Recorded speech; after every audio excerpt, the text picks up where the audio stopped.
Apa hukuman yang menanti untuk Ibtu Rudiana ketika memang terbukti juga ikut melakukan penyiksaan pada saat itu? Ya, yang jelas pertama dia memberikan kesaksian bohong ya di depan pengadilan. Yang kedua, dia melakukan penyiksaan. Apalagi Indonesia sudah meratifikasi apa namanya tentang peraturan anti penyiksaan internasional ya. Jadi berat sekali. Ya, itu namanya penganiayaan berat gitu. Apalagi dilakukan di dalam jabatan. Jadi ya sangat-sangat berat gitu. Tapi terlepas daripada itu, apa yang dilakukan oleh semua yang melakukan penyiksaan ini, selain dia dikenakan salah kode etik, tidak selesai di kode etik, jangan hanya kode etik aja, tetapi harus dipidanakan. Dan disinilah kita menunggu Mabes Polri, karena ini bukan hanya disuarakan di dalam media sosial atau di dalam media televisi, tetapi sudah ada laporan resmi dari penasihat hukum tentang kesaksian palsu dan tentang penyiksaan atau penganiayaan. Nah ini kita harap Mabes Polri tidak berlama-lama supaya masyarakat tidak memberikan penilaian negatif kepada Polri bahwa kasus yang dilaporkan oleh penasihat hukum tentang penganiayaan dan tentang kesaksian palsu ini segera diproses dan segera ditentukan tersangkanya, tidak berlama-lama, dan juga tidak salah disampaikan kepada masyarakat atau publik supaya tidak gaduh gitu, orang bisa tahu. Dan ini tidak akan mengurangi, tidak akan menjatuhkan nama Polri, tapi justru akan mengangkat kepercayaan masyarakat kepada Polri, bahwa Polri betul adanya ingin serius menangani kasus ini dan tidak membenarkan tindakan-tindakan penganiayaan, tindakan-tindakan yang keliru di dalam melakukan penyidikan. Mudah-mudahan di bawah kepemimpinan Pak Sigit, hal ini betul-betul terlaksana sehingga betul-betul memenuhi harapan dari masyarakat. Kita yakin itu. Pak Susno, Anda bisa menyelami tidak sebetulnya pikiran para penyidik itu jika memang terbukti mereka melakukan penyiksaan pada saat itu? Sebetulnya mereka tidak paham hukum yang berlaku, ataukah ini sekedar untuk mencari jalan pintas saja? Itu dua-duanya. Tidak ngerti hukum ya, kalau ngerti hukum mereka menginjak-injak hukum.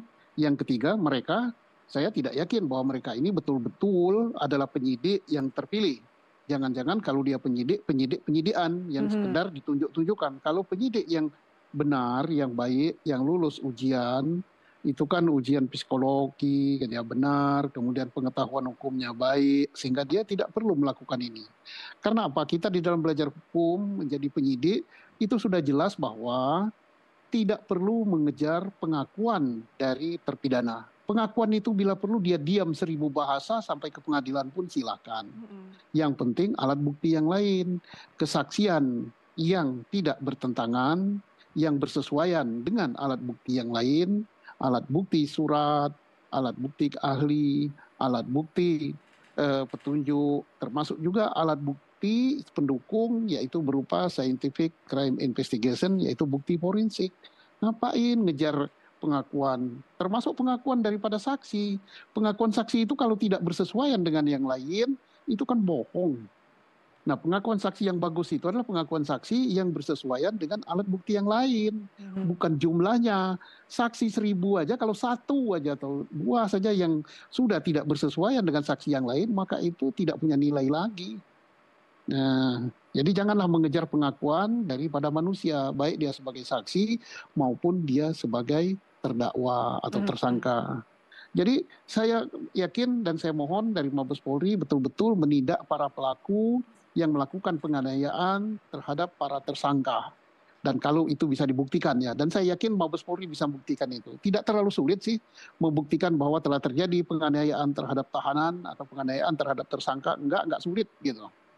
Oke. Sebelum lanjut, kami ingin menyampaikan juga bahwa dialog malam hari ini sebetulnya kami sudah mengundang dari pihak Mahkamah Agung untuk ikut berbicara di dialog kita malam hari ini, tapi sampai dengan detik ini kami tidak mendapatkan jawaban apapun dari atau melalui undangan kami untuk berdialog di NTV Prime malam hari ini. Pak Susno, kita lanjutkan. Berbicara soal PK Sakatatal yang kemudian sudah berlangsung beberapa saat yang lalu, kemudian ini 6 terpidana juga PK sudah sidang perdana. Seberapa besar sebetulnya proses dari PK Sakatatal ini mempengaruhi sidang PK untuk 6 terpidana? karena ini jadi satu perkara yang dilakukan bersama-sama ya. Jadi jelas saling kait mengait. Kalau perkara saka tatal dikabulkan, yang ini pun dikabulkan. Demikian juga perkara yang sekarang dikabulkan, yang saka tatal pun harus dikabulkan. Mhm. Tidak mungkin bersama-sama, nah putusannya berbeda. Dan juga kalau menurut saya, kalau hakimnya benar, ya mudah-mudahan Mahkamah Agung mendengar ini. Ngapain berlama-lama bila perlu Senin depan diputus sih? Katanya Oh, 3 bulan, Pak. apa yang dibaca? Emangnya 1000 halaman. Kita yang menggaji Hakim Agung tuh, saya nggak senang gitu loh. Mhm, Mudah-mudahan mhm. dengar, kita yang menggaji Hakim Agung itu. Saya bayar pajak kok, bayar pajak saya bertani, bayar pajak pensiun, pajak lain-lain. Baca gitu aja 3 bulan, kurang kerjaan. Berarti dia tidak pernah dengar TV. TV ini udah geger Nusantara tentang masalah ini. Dan orang Mhm, itu sudah di dalam penjara 8 tahun gitu. Kok 3 bulan? Apain yang dipikirkan? mhm, mhm. Itulah skala prioritas itu. Oke. Mereka belum pernah masuk penjara, saya pernah gitu, gak enak gitu. Ya, Pak Suso sudah tahu, lebih mengerti ya perasaannya di dalam penjara, oke. iya, saya pernah dihinati juga kan, pernah direkayasa juga, nggak enak. Mhm, oke. Oke, Pak Jutek, pandangan Anda? Ya, jadi saya sependapat dengan Bang Susno ya bahwa kasus ini sudah terang benderang ya bahwa sebenarnya gampang sekali, mudah sekali kalau punya niat baik untuk kita memutuskan apakah ini mau cepat mau lambat ya. Tapi ya kami ikutilah. Kalau Bang Susno kan tadi pengen cepat karena kita orang hukum, saya karena kita PK ya saya ikuti. Walaupun harapan saya juga secepatnya ya Mhm, untuk bisa segera kita mendapatkan keadilan bagi para terpidana ini. Kesian kemarin kami lihat ya mereka ini ya. Dan kalau kita lihat makin berkembang ke sini, saya yakin Mbak, ini yang saya mau sampaikan ya, saksi-saksi di luar terpidana yang akan kami hadirkan nanti di dalam PK ya, itu rata-rata kami tanya dan rata-rata itu sudah pernah diperiksa oleh tim sus Bang Susno, oleh tim sus mhm, Mabes Polri. Dan Mm-mm. bahkan dari informasi mereka lebih banyak saya katanya sudah periksa yang lain. Ya menurut saya sih harusnya tim sus ini sudah mempunyai data yang lengkap. Karena Iya, rata-rata saksi yang kami mau hadirkan ini sudah diperiksa oleh tim sus sebelum mhm, kami bertemu dengan mereka. Jadi menurut saya ya dengan data yang sudah terkumpul oleh Mabes Polri harusnya ya dengan kesaksian yang sama kan, artinya kan iya, pasti saksi-saksi itu kan bercerita yang sama dengan kami, nggak iya, mungkin mhm, iya, berubah. Ya kalau iya, berubah ya jadi masalah buat mereka kan. mhm. Ya artinya kami nggak usah tanya apa yang diceritakan, dia persis lah yang kita ceritakan yang kita tahu selama iya, ini. Videonya pun sudah beredar pada saksi itu, ya seperti Franciscus Marbun, ya Windy dan Mega dan yang Mhm, lain itu semua sudah diperiksa katanya menurut pengakuan oke. mereka.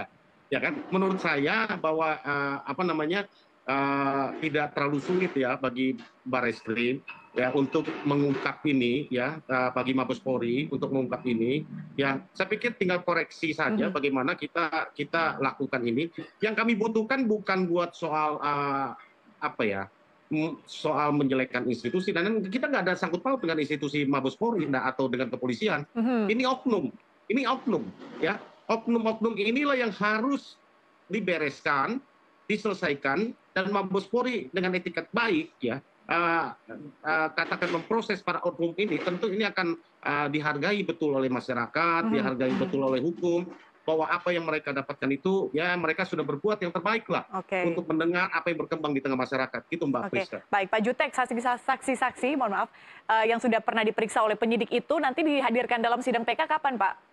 Bukan penyidik ya, oleh tim sus menurut pengakuan mereka. Ini juga kami Mhm. kan tahu nggak Oke, tahu kan oleh tim ini sus. kan pengakuan mereka. Mhm, Ya, ini teman-teman yang tadi saya sebutkan itu kan mereka hanya apa sampaikan ya kami juga pernah diperiksa. Saya nggak tahu dari tim sus yang mana dibilang hanya diperiksa oleh polisi dari Mabes gitu kan. mhm, Nah, kami juga nggak tahu karena mereka juga nggak tahu siapa namanya, siapa ininya. Ya, yang saksi-saksi ini kami sudah diberikan jadwal. Hari Senin adalah sidang kedua kontra memori memori. PK oleh jaksa ya, oleh termohon. Kemudian hari Rabu, Kamis, Jumat, jadi minggu depan 4 kali kami sidang. Ya, kami sudah akan mulai menghadirkan bukti. Mungkin hari Kamis sudah mulai saksi-saksi kami akan hadirkan terus ya. Kemungkinan sampai minggu depan lah kita akan hadirkan terus saksi. Mungkin Mhm, kami akan hadirkan dulu saksi-saksi alibi, saksi-saksi novum, saksi-saksi yang lain ya, untuk kita ini kan baru ahli yang terakhir gitu. Demikian Mbak. Oke, katanya bisa sampai 50 saksi ya Pak ya? Ya, di dalam daftar kami 50 sekian. Tapi nanti kita lihat ya, urgensinya saksi-saksi ini kami hadirkan, relevansinya dengan persidangan yang akan dihadapi, demikian gitu Pak. Dan informasinya para saksi ini juga dilindungi LPSK? Bukan, ini saya umumkan ya, Oke, bahwa mohon diluruskan. para terpidana 7-7-nya kemarin, kami bukan kemarin, 2 hari lalu ya, 2 hari lalu hari Selasa, kami sudah mendapatkan pemberitahuan resmi dari LPSK selaku penasihat hukum dan kuasa hukum dari 7 terpidana. 7-7-nya disetujui perlindungan hukumnya ya. Artinya secara fisik mereka saat ini di dalam penguasaan LPSK. Terutama Sudirman itu 24 jam, termasuk di dalam lapas itu dalam pengawasan. Ya, jadi dijaga oleh LPSK. Ya, jadi aman lah. Jadi nggak ada cerita lagi bahwa dia nanti akan disiksa antar tahanan atau apa, itu ada petugas LPSK di luar petugas LP yang akan mengawal dia. 6 terpidana lain itu akan diberikan perlindungan fisik termasuk di lapas, tapi di lapas itu hanya berupa pemantauan. Itu yang kami sampaikan. Khusus Sudirman, LPSK juga menyetujui untuk memberikan bantuan psikologi untuk mereka lakukan perawatan psikologi. Oleh karena trauma ya. Karena Sudirman ini yang paling berat kita lihat ya, untuk di dalam secara mental dia mengalaminya. Kami sudah bertemu ya, saya sudah 2 kali bertemu dengan Sudirman ini secara langsung ya, dan ini memang kelihatannya mentalnya paling terpukul berat.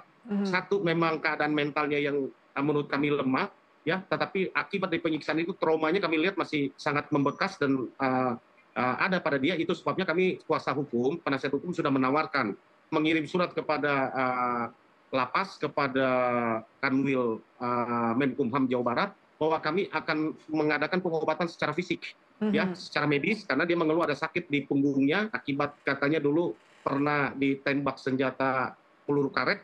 Nah, ini kami akan obati, ya. Kemudian secara psikis ya, kami akan coba obati sebelum persidangan dimulai. Tapi sampai hari ini kami belum mendapatkan jawabannya. Kami sudah tawarkan pembiayaannya adalah atas dari penasihat hukum, bahwa tidak usah dari lapas, tidak usah dari negara, lama nunggunya, karena ini kami perlu buat klien kami bersedia untuk menanggung biayanya ya, untuk kita lakukan pemeriksaan tersebut. Demikian Mbak. Oke, tidak tanggung-tanggung berarti bantuan dari PRAD ya untuk para terpidana. Saya ingin Pak Susno terakhir. Sebetulnya seberapa serius Pak Susno Anda melihat dari sisi Polri, penyidik yang ditugaskan untuk memecahkan kasus kematian Vina dan juga Eki ini melakukan tugasnya? Karena terakhir kami berdialog dengan Pak Reza Indragiri. Pak Reza pernah sampaikan bahwa ia pernah mengirimkan beberapa pertanyaan melalui hotline yang disiapkan oleh penyidik pada saat itu untuk dalam hal penyelesaian kasus ini, tapi tidak ada jawaban sama sekali. Bahkan terakhir kami berdialog pun tidak ada jawaban, dan banyak sekali pertanyaan yang dilontarkan oleh Pak Reza. Seberapa serius sebetulnya dari pandangan Anda penyidik menyelesaikan kasus ini? Inilah kesempatan ya, bukan bagi Polri saja, bagi Polri, bagi Kejaksaan, bagi Mahkamah Agung untuk memperbaiki kepercayaan masyarakat kepada instansi penegak hukum ini. Malu kita ya, malunya kepada siapa? Kepada yang non aparat negara gitu, tapi penegak hukum juga. Lihat Peradi, lihat itu yang klub tergabung dalam Pak Farhad Abbas CS. Mereka ini meluangkan waktu, pikiran, tenaga, kemudian duit ya, tidak sedikit duitnya, demi membela orang yang semestinya ini kewajiban negara. Nah, orang yang sudah masuk kalau dia terganggu psikonya, itu harus diobati. Orang yang sudah ditahan kalau dia terpengaruh juga bekas ada tembakan, harus diobati, biaya negara. Kemudian masalah sudah kayak begini, sudah mencuat, sudah kini diyakini 99% salah orang. Kok sampai semana sih kepekaan negara yang diwakili oleh aparat penegak hukum? Kok kelihatannya tenang-tenang saja. Padahal mereka digaji oleh rakyat, ya. Jadi sedih kita lihatnya. Ya terima kasihlah Pak Jutek ya, kepada Pradi, kepada penasihat hukum yang lain. Sekarang pertanyaannya, siapa yang mengatakan, yang berpikiran bahwa terpidana 8 orang itu pelakunya? Taruhlah ini pembunuhan. Siapa yang mengatakan itu? Ya kalau enggak mengatakan dia pelakunya, mari kita mencari kebenaran. Enggak usah malu, enggak usah apa-apa. Rakyat itu ingin sekali misalnya dari pihak penyidik mengasihkan kepada penasihat hukum, ini loh hasil tim sus bahwa ternyata ada kekeliruan. pakailah untuk PK sehingga nanti PK memutus bahwa mereka dikabulkan sehingga dibebaskan. Karena tujuan kita sama, mencari keadilan. Tapi Di dalam permohonan kami ini, kami juga menyatakan bahwa selama persidangan, selama penyidikan, ketika para tersangka yang kemudian terpidana ini dan sekarang menjadi pemohon PK ini diperiksa di polisi, di penyidik, mereka itu tidak didampingi oleh para banyak diskusi-diskusi dan banyak yang disampaikan oleh majelis hakim, karena majelis hakim meminta agar sidang ini dilakukan secara tertutup. Jadi kami mengajukan keberatan dengan berbagai alasan. Ya terus sengaja sebenarnya saya bisa memaklumi alasan daripada hakimnya ya, dengan alasan bahwa memang di dalam prinsip hukum di KUHP itu disebutkan bahwa prinsip hukum itu kalau persidangan itu harus terbuka untuk umum, kecuali ya kalau ada berbau asusila.